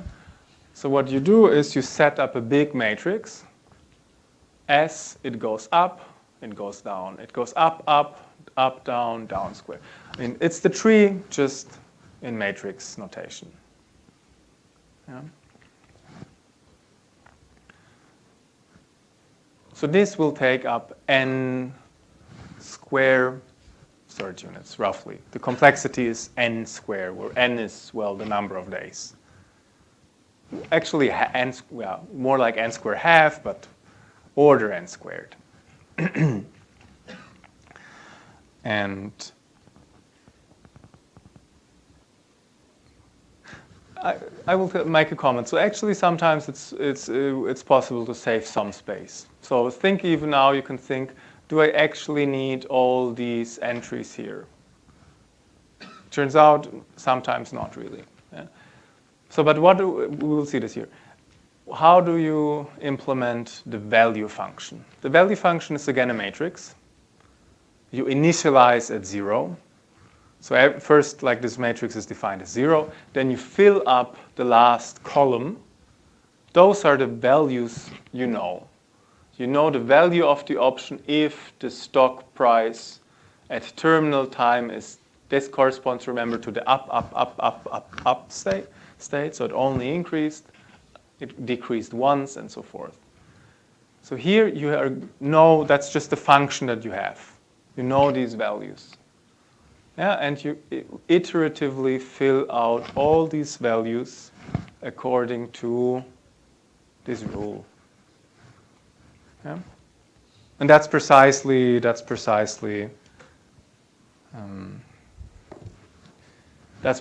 I mean, here this is J is the time index. So that's today. J plus 1 is tomorrow. This is the up node. This is the down node. I calculate my risk neutral expectation, discount it. That's precisely this local problem that we have seen before, one period problem. Yeah?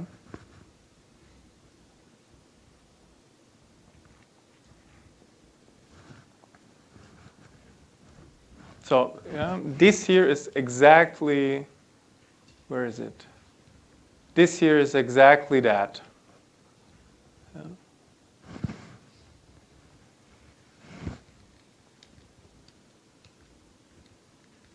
I'm going back and back and back. Okay.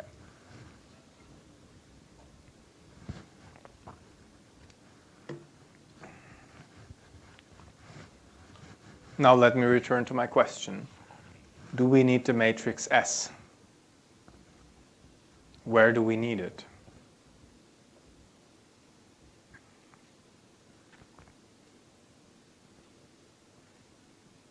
We're interested in V of 0, yeah? V of 0, 0, the value today. And V only involves like calculating V, the column J, involves only V at column J plus 1. There's no S here. The only instance where we had S is calculating V at the very terminal time. So that means I also only need this column, actually. This will not appear anytime else. For this specific option. In a couple of slides, we will see that for other options, you actually need the whole matrix. But for this option, you could improve.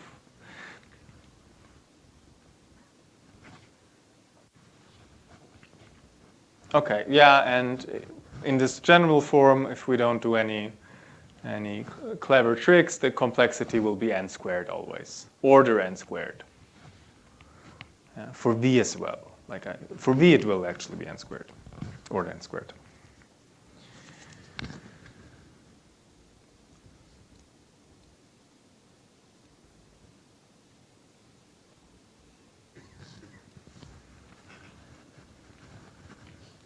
And that is it. That's how you price a European call option in this framework, in the binomial framework. And that will be one of the exercises. Yeah? And what you will see actually, if you make this discretization fine enough, it will converge to the price of a continuous model as well.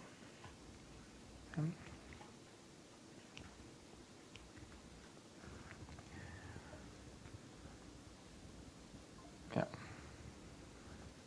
So I mean, there were a lot of things that we've discovered along the way: the dynamic programming principle, risk-neutral pricing, hedging. So this is actually quite cool how these things play together. And what is also quite cool is that, as I said before, this model, well, it doesn't only price these very specific simple options. You can price every option you want, exotic options. And we will see two of those now. So one is the American put. So here, okay, let me change notation a bit. So V is the American option.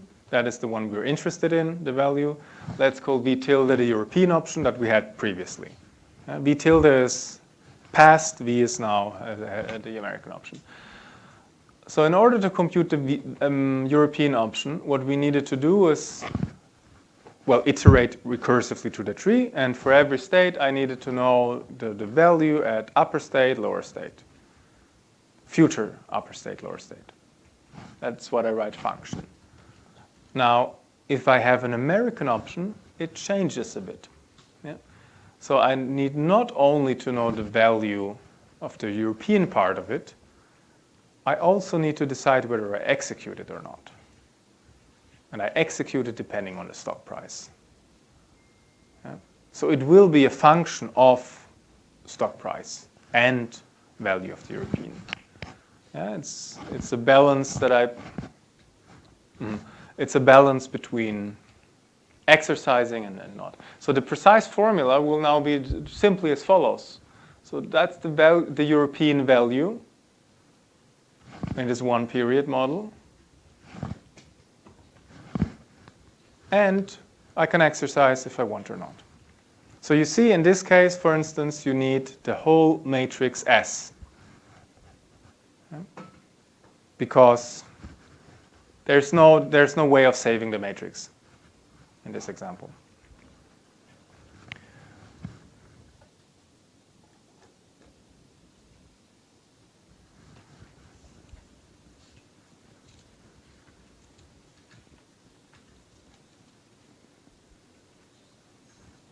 Okay, and a good way to check if your implementation has any flaws, or certainly it will have flaws, for instance, if the value here at 0 will be lower than the value of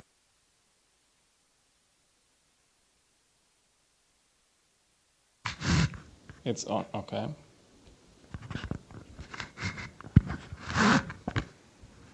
Okay, tell me, but I hear it, but tell me if it disappears again. Maybe the battery is out. Yeah, so if the value of European American is lower than the European, it's certainly if there's some flaw in the model. Another option, a barrier. So what that means is so that there's a put. So you have the price. Say that's S0. This is the strike price. This is a barrier. So here you gain nothing. Here you gain the difference after the strike price. But if the stock price happens to fall much below the barrier, you again gain nothing. The value is 0.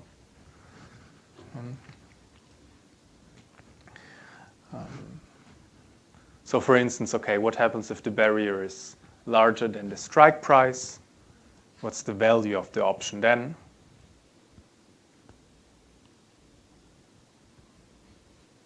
It's more or less a sanity question. 0. It will always pay out 0. The cost is 0. Yeah? No model needed. No binomial recursion, whatever needed. Yeah. But okay, so that's the that's the put. How we price it is the recursion slightly changes again. Yeah. I take I initialize, but only if the stock price is above this barrier, and same for the iterative value of the iterative value, yeah, V.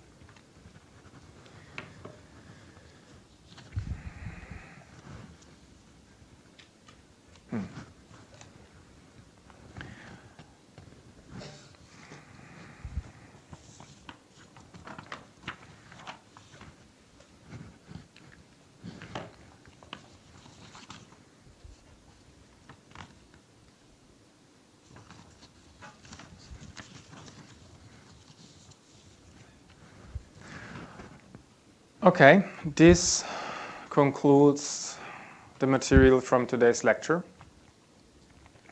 What I would propose to do now is go through exercise sheet 2, the mathematical part. And again, I will upload the full solutions in the coming days. So you will have the full solutions also to this class exercise today with the integrals. But still, like, I can give you some hints. You can ask questions. I know you like asking questions a lot. So you can ask questions for the exercises and try to figure them out yourselves if you want. So I will give hints, not the solution. But if you've already solved the exercise class, or if you're too tired, that's totally understandable too. So in that case, you could just go. I mean, yeah.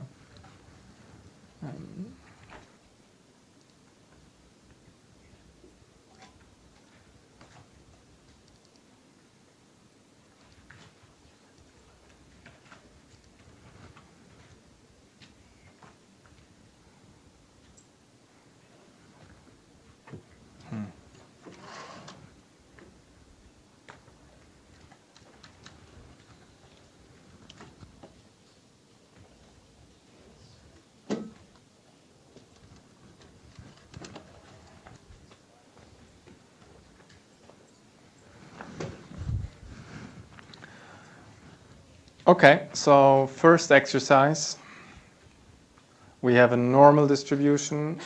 We have an exponential of a Gaussian. What's the density function? Okay, I think this should be, I'm not sure if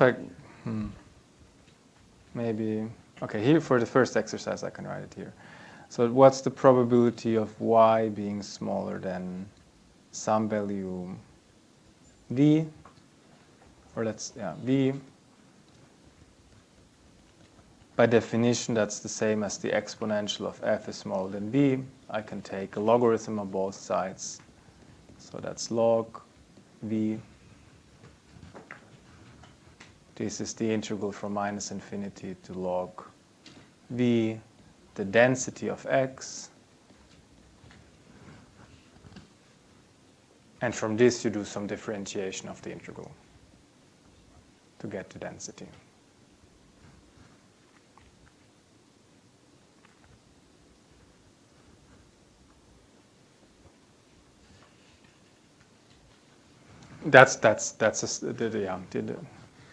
The purpose here is, well, just to refresh your calculus, the part of your brain that was taught calculus.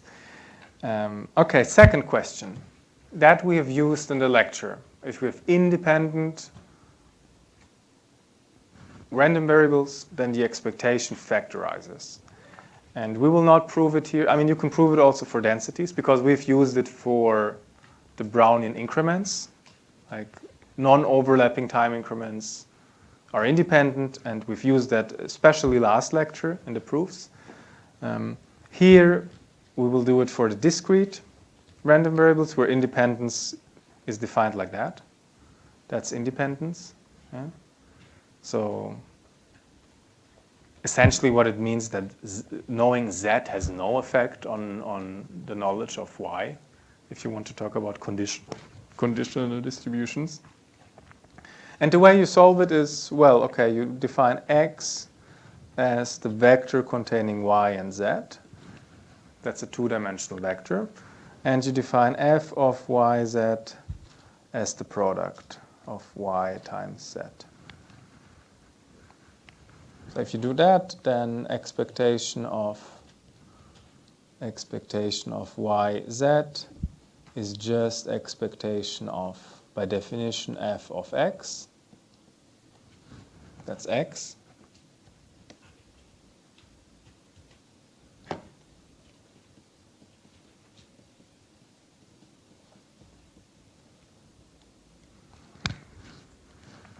Yeah.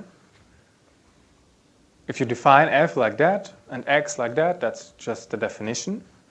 And we know how this expectation looks like. It's just the sum of the states times their probability.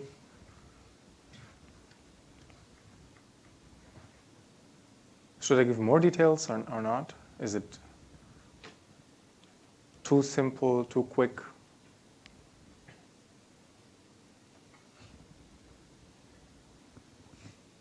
I mean, it's for you to decide. For me, this is. I mean, I understand it.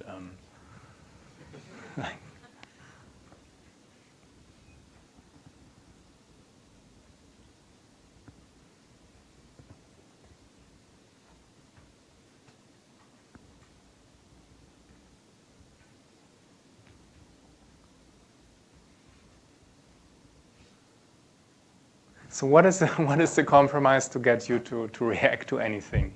Like, can we make a deal that like, I don't remember faces that shake their head and want more details, or like it's really like you should tell me what where I should give more details, where I should be more like slower and stuff. Also in the lecture.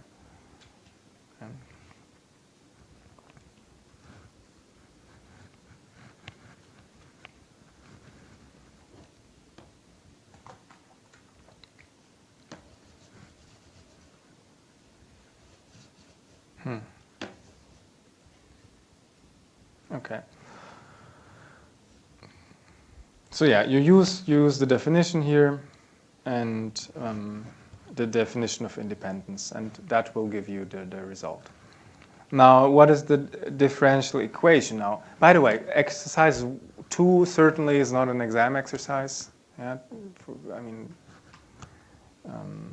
there will not be like proofs of that form. What certainly could be an exam exercise is number 3. So now pay attention. Yeah? How do you solve this SDE?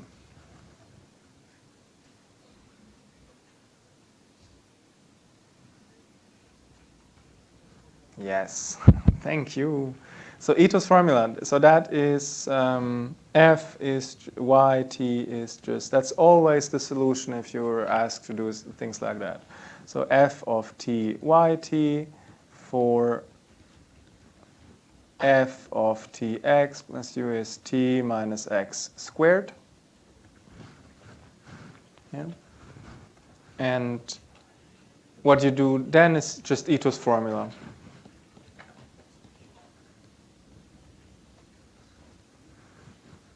Which you know by heart. And so it's just the derivative in space and time and so forth.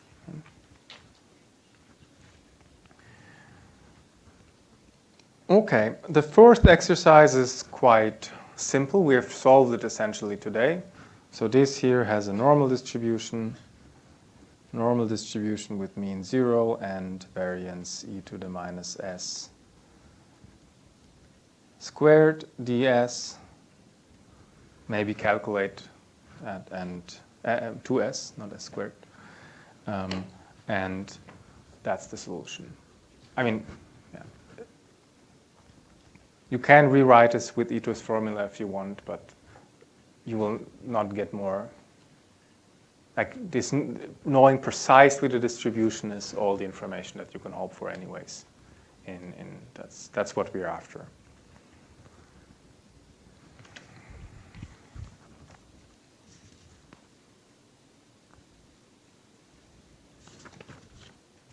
Yeah, I think that's it, no?